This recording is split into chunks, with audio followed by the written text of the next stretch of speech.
Tim Tech Productions.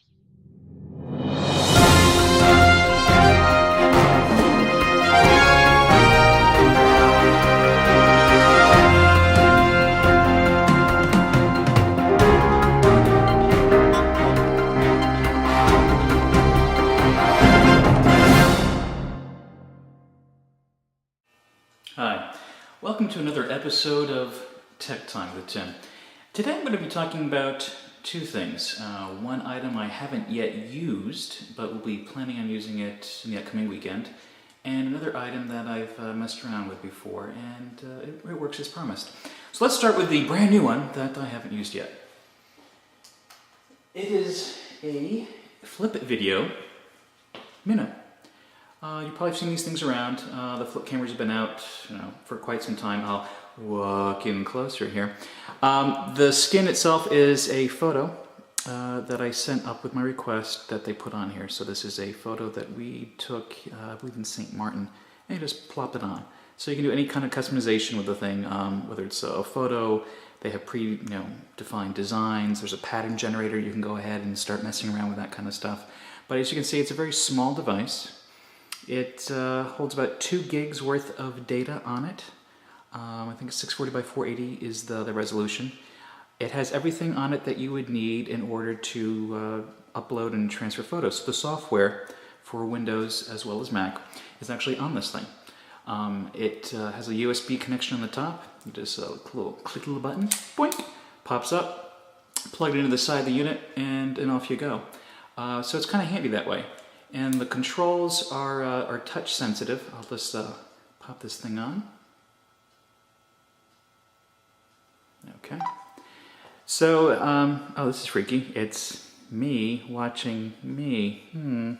Anyway, the controls light up as you can see. The big red button is record. So pretty straightforward there. There is a zoom. It does a digital zoom obviously because the lens doesn't really stick out from here.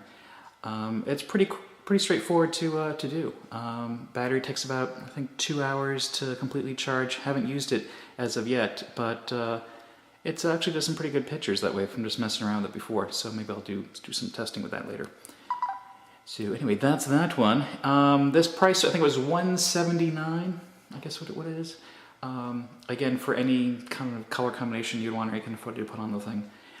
So I'll let you know how this works when we get back. So anyway, the next item up for bid is from a company called E-Dimensional. This is a product called the Access Controller, designed by a gentleman called Ben Heck. May have heard of him before. He's done some customized controllers, mostly for war veterans, children's hospitals, that kind of thing, for people who have limited mobility. So this is a one-handed controller. It may look kind of big and like, oh Tim, you're using 2 hands to hold it, but it has a concave design on it. It can fit in your lap. There's a rubberized pad here to put your wrist on. And as you can see, when your hand's on here, you basically can access everything with one hand. Now the thing that's kind of unique about this is it's modular in design. So if I wanted to swap out something, like, oh, this is the left and the right stick, whatever it is, you pull the actual module out. See, it just comes right out of the slot. It's self-contained. It has motion sensing and touch sensing thing there too. So the quicker you move it, the faster the object moves on the screen. So it's just like a normal, in this case, a PS3 controller. And on the bottom, it's just little prongy holes there that kind of line up to the unit on the bottom there, right? So all it takes is you just take it out, plug it in. The module's smart enough to know where it is, so all the smarts are in here. Pretty straightforward. Obviously you can't have the unit turned on while you're doing this. The controller would freak out. It does work with a PS2, a PS3, as well as a PC. And I just read online just before coming here they have a module for the Xbox 360.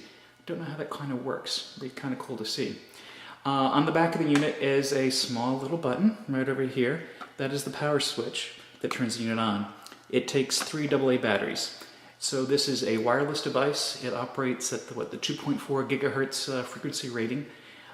It has a little dongle adapter that hooks into the front of the PS3, right?